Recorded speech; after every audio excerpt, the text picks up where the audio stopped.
Air transit এয়ারলাইনের flight 236 Toronto থেকে লিসবনের দিকে যাত্রা করছিল। এটা মাঝরাতের সময় ছিল যখন প্লেনটি আটলান্টিক ওশানের মাঝখানে ৩৯,০০০ ফুট উচ্চতায় ক্রুজ করছিল। এই সিচুয়েশান পাইলটস রোজই ফেস করে থাকেন, আর এতে কোনো কিছুই অস্বাভাবিক ছিল না। কিন্তু প্লেনে একটা এমনও জিনিস ছিল যেটা এক মুহূর্তে সমস্ত সিচুয়েশানকে বদলাতে চলেছিল। আটলান্টিক ওশানের উপরে ৩৯,০০০ ফুটের অল্টিটিউডে থেকেও দূরে কোথাও জমি দেখা যাচ্ছিল না। ওদিকে ক্যাপ্টেন হঠাৎই বুঝতে পারেন যে প্লেনের ফিউল শেষ হতে চলেছে। এটা দুজন পাইলটের কাছে খুবই ভয়ানক সিচুয়েশান ছিল, কারণ আটলান্টিক ওশানের উপরে ফিউল শেষ হয়ে যাওয়ার একটাই অর্থ দাঁড়ায়, আর সেটা হলো মৃত্যু। আজকের এই ভিডিওতে আপনি এই ভয়ানক ঘটনাটির ব্যাপারেই জানতে চলেছেন, তাই প্লিজ ভিডিওটিকে শেষ পর্যন্ত দেখুন। এবং আপনি যদি এখনও চ্যানেলটিকে সাবস্ক্রাইব না করে থাকেন তাহলে প্লিজ সাবস্ক্রাইব করে বেল আইকনটি প্রেস করুন, যাতে নতুন ভিডিও নোটিফিকেশান আপলোড হওয়া মাত্রই আপনার কাছে পৌঁছে যায়। তো চলুন শুরু করা যাক।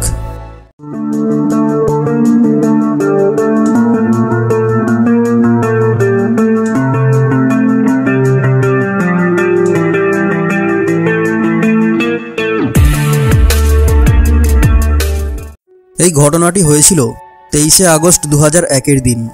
টরন্টো পিয়ারসন এয়ারপোর্টে এয়ার ট্রানজিট এয়ারলাইনের এয়ারবাস A330কে টরন্টো থেকে লিসবনে যাওয়ার জন্য প্রিপেয়ার করা হচ্ছিল। এটা 7 ঘন্টার ননস্টপ ফ্লাইট হতে চলেছিল, আর তাই এতে 48 মেট্রিক টন ফিউল দেওয়া হয়েছিল। এই সময় লোকাল টাইমের হিসাব অনুযায়ী রাত্রি 9টা বেজেছিল। ফ্লাইট 236-এ 293 জন প্যাসেঞ্জার্স এবং 2 জন পাইলট সহ 13 জন ক্রিউ মেম্বার্সও সওয়ার ছিল। ফ্লাইট ক্যাপ্টেন 48 বছর বয়সী রবার্ট পিসে ছিলেন, যার 16,000 আওয়ার্সের ফ্লাইট এক্সপিরিয়েন্স ছিল। ফার্স্ট অফিসার 28 বছর বয়সী ডার্ক ডিগার ছিলেন, আর এনার কাছেও 5,000 আওয়ার্সের ফ্লাইট এক্সপিরিয়েন্স ছিল, যার মধ্যে 400 আওয়ার্স ইনি এই প্লেনটাই অর্থাৎ এয়ারবাস A330কেই ফ্লাই করিয়েছিলেন। প্লেনের কথা বললে ওটা ওই সময়কার এয়ারবাসের A330 মডেল ছিল, যেটা শুধুমাত্র 2 বছরের পুরানো ছিল।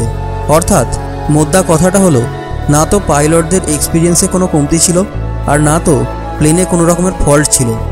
সমস্ত চেকিং কমপ্লিট করার পরেই পাইলট ফ্লাইট 236কে রানওয়ে পর্যন্ত নিয়ে যান এবং প্লেনটিকে টেক অফ করে দেন।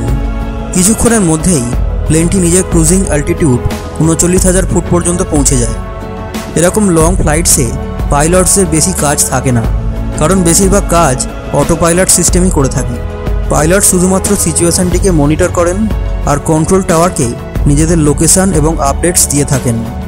ফ্লাইট 236কে টেক অফ করার পর 4 ঘন্টা কেটে গিয়েছিল। এখনও পর্যন্ত সব কিছুই নর্মাল ছিল, আর বেশিরভাগ প্যাসেঞ্জার্সই কেবিনের মধ্যে ঘুমাচ্ছিলেন।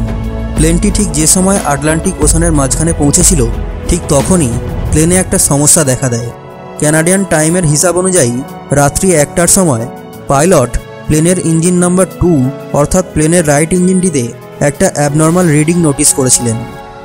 ইঞ্জিনে অয়েলের প্রেসার বেশি দেখাচ্ছিল, অয়েলের কোয়ান্টিটি কম এবং অয়েল টেম্পারেচারও লো ইন্ডিকেট করছিল। এই ধরনের এরর পাইলটস নিজেদের ক্যারিয়ারে প্রথমবার দেখছিলেন। ওনারা তখনই ফ্লাইট ম্যানুয়াল খুলেছিলেন এবং এরকম অদ্ভুত এররের ব্যাপারে জানবার চেষ্টা করতে থাকেন। নর্মালি যখন প্লেন চলতে থাকে তখন সময়ের সাথে সাথে অয়েল টেম্পারেচার বাড়তে থাকে, কিন্তু এক্ষেত্রে লো টেম্পারেচার ইন্ডিকেট করছিল, যেটা কোনো দিক থেকেই নর্মাল ব্যাপার নয়।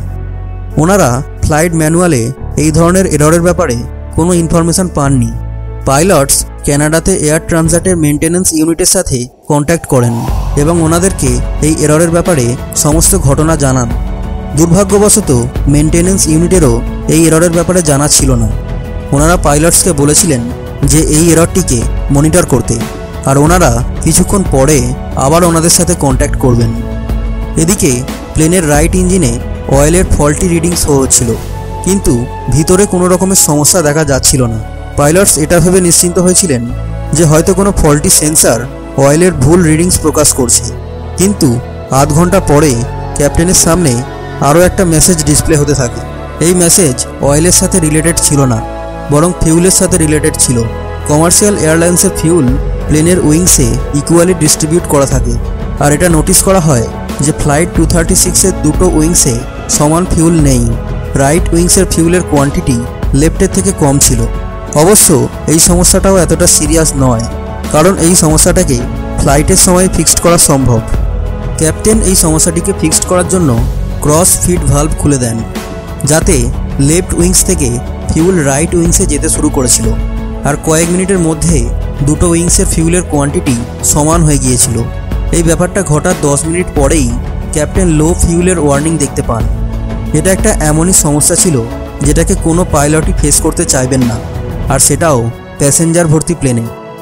পাইলট দেখতে পান যে রাইট উইংসে আবার ফিউল কমে গেছে, আর এখন দুটো উইংসেও যা ফিউল আছে তাতে করেও লিসবন পৌঁছানো সম্ভব নয়। আর এখন ঘটনাটি সিরিয়াস হয়ে গিয়েছিল। আটলান্টিক ওশানের মাঝখানে প্লেনকে ডাইভার্ট করার বেশি অপশানও মজুদ ছিল না। এনাদের কাছে একটাই অপশান ছিল, আর সেটা ছিল এজোর্স আইল্যান্ড। এই আইল্যান্ড আটলান্টিক ওশানে মজুদ পর্তুগাল টেরিটরির অংশ, যেখানে টারসেরা নামক এয়ারপোর্টও মজুদ রয়েছে। ক্যাপ্টেন শীঘ্রই সান্টা ম্যারিয়া এটিসির সাথে যোগাযোগ করেন আর ওনাদেরকে বলেন যে ওনারা এই এয়ারপোর্টে ফিউল শর্টেজের জন্য ল্যান্ড করতে যাচ্ছেন।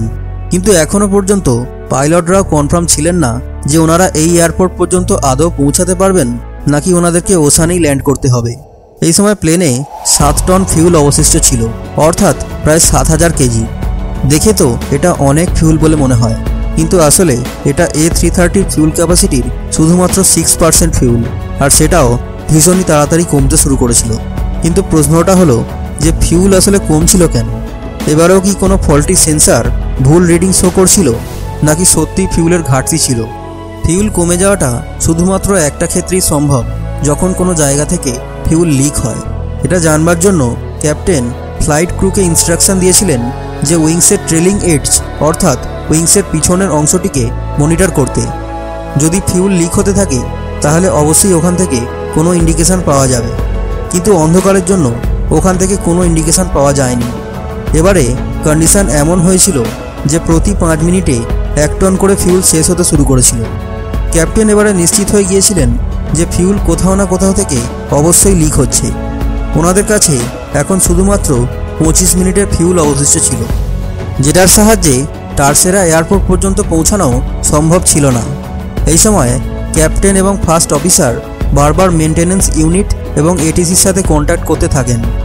মেনটেন্যান্স ইউনিট ক্যাপ্টেনকে ইনস্ট্রাকশন দেন যে উনি যেন ফিউল লিকেজকে কনফার্ম করার জন্য প্লেনকে 39,000 ফুট থেকে 20,000 ফুটে নিয়ে আসেন। কিন্তু ক্যাপ্টেন এটা করতে রাজি হননি, কারণ পাইলটস মনে করেছিলেন যে যদি ফিউল লিকেজ কনফার্মও হয়ে যায় তাহলে প্লেনকে আবার উপরে নিয়ে যাওয়া পসিবল হবে না। অ্যাটলিস্ট ওনাদের কাছে এখন 39,000 ফুটে গ্লাইডিং করার অপশান তো বাকি রয়েছে। আর কয়েক মিনিটের মধ্যে সব সন্দেহ দূর হয়ে যায় যখন প্লেনের রাইট ইঞ্জিনে আগুন ধরে যায়। এটা দেখে প্লেনে হইচই পড়ে যায়, আর প্যাসেঞ্জার্স যারা এখনো শান্তিতে ঘুমাচ্ছিলেন ওনাদের শান্তি এতক্ষণে ভয়েতে পরিণত হয়ে যায়। প্লেনে এখন 4.5 টন ফিউল এবং শুধুমাত্র একটা ইঞ্জিন বেঁচে ছিল। এই একটা ইঞ্জিনের সাহায্যে প্লেনকে ক্রুজ করা পসিবল ছিল না, তাই প্লেনের অল্টিটিউড ধীরে ধীরে কমতে থাকে। অপরদিকে টারসেরা এয়ারপোর্টে এমার্জেন্সি সিচুয়েশনের জন্য ফায়ার ট্রাকস এবং এমার্জেন্সি ক্রু সমস্ত রকমের সমস্যার মোকাবিলা করার জন্য নিজেদের প্রস্তুতি শুরু করে দেন। প্লেন যেটা টারসেরা এয়ারপোর্ট থেকে 240 কিলোমিটার দূরে ছিল, তাতে এখন শুধুমাত্র 600 কেজি ফিউল অবশিষ্ট ছিল। আর যেটার ভয় ছিল সেটাই হলো প্লেনের লেফট ইঞ্জিন একটানা চলবার জন্য ওতেও আগুন ধরে যায়। আর এখন ফ্লাইট 236 কোনো ইঞ্জিন ছাড়া আটলান্টিক ওশানের উপরে গ্লাইড করতে থাকে। এখানে ক্যাপ্টেনের প্লেনকে 20,000 ফুট পর্যন্ত ড্রপ না করার সিদ্ধান্ত একেবারে সঠিক প্রমাণিত হয়। দুটো ইঞ্জিন বন্ধ থাকার কারণে এখন প্লেনের ভিতর অন্ধকারে ছেয়ে যায়, কারণ ইঞ্জিনের মাধ্যমেই প্লেনের ইলেকট্রিক্যাল সিস্টেমও চলতে থাকে।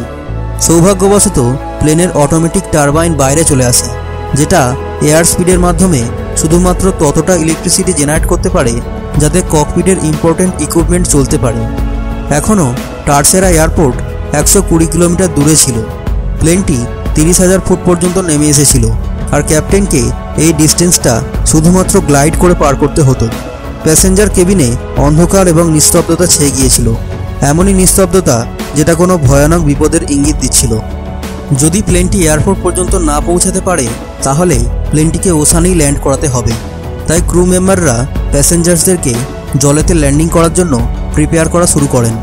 ওশানে ল্যান্ডিং করাটা ভীষণই বিপজ্জনক হয়ে থাকে, কারণ যদি প্যাসেঞ্জার্সরা ইম্প্যাক্ট থেকে বেঁচেও যায় তাহলে জলেতে ডুবে যেতে পারে, আর যদি না ডোবে তাহলে ঠান্ডা জলের জন্য হাইপোথার্মিয়ার ফলে মৃত্যু ঘটতে পারে। নর্মালি ইঞ্জিন ছাড়া প্যাসেঞ্জার প্লেনকে গ্লাইড করাটা ভীষণই মুশকিল হয়ে থাকে। প্লেনের অ্যালটিটিউড 2000 ফুট পার মিনিটের হিসাবে ড্রপ হতে থাকে, অর্থাৎ 15 মিনিটের মধ্যে হয় প্লেনটি এয়ারপোর্টে পৌঁছাবে আর নয়তো সমুদ্রে। যখন প্লেনের ডিস্টেন্স টারসেরা এয়ারপোর্ট থেকে 15 কিলোমিটার দূরে ছিল তখন এটার অ্যালটিটিউড ছিল 13,000 ফুট, আর নর্মালি এই ডিস্টেন্সে অ্যালটিটিউড 3000 ফুট রাখতে হয়। আর যদি পাইলট নোজ ডাইভ করে অ্যালটিটিউড কমান তাহলে প্লেনের স্পিড অনেক বেড়ে যাবে, আর এই সিচুয়েশানে ক্র্যাশ ল্যান্ডিং হওয়ার চান্স অনেক বেশি থাকে। তাই পাইলট প্লেনটিকে একটা 360 চক্কর লাগান। এই চক্কর যখন কমপ্লিট হয়েছিল তখন এয়ারপোর্ট থেকে প্লেনের ডিস্টেন্স ততটাই ছিল, কিন্তু অ্যালটিটিউড 5000 ফুট পর্যন্ত ড্রপ হয়ে গিয়েছিল। এই অ্যালটিটিউড এখনও বেশি ছিল, কিন্তু এতটাও বেশি নয় যে আরও একটা 360 লাগানো যাবে। তাই পাইলট প্লেনের পজিশন রানওয়ে সোজাসুজি করেছিলেন আর প্লেনটিকে এস টার্ন করেছিলেন। এস টার্নের জন্য প্লেনের রানওয়ের সাথে ডিস্টেন্স বেড়ে যায়, আর ওনারা অ্যালটিটিউডকে কম করার জন্য একটু সময় পেয়ে যান। নর্মালি ল্যান্ডিংয়ের সময় ফ্ল্যাপস ওপেন রাখা হয় যাতে ড্র্যাগ সৃষ্টি হয়, আর ইঞ্জিন থ্রাস্ট বাড়িয়ে দেওয়া হয় যাতে প্লেনের নোজ উপরে উঠে যায়। কিন্তু ফ্লাইট 236-এর কাছে ইঞ্জিন থ্রাস্টও ছিল না, তাই এই ল্যান্ডিং নর্মাল ল্যান্ডিংয়ের থেকে অনেকটাই আলাদা এবং ভয়ানক ছিল। পাইলটের কাছে প্লেনকে ল্যান্ড করার শুধুমাত্র একটাই চান্স ছিল, হয় এসপার নয় ওসপার।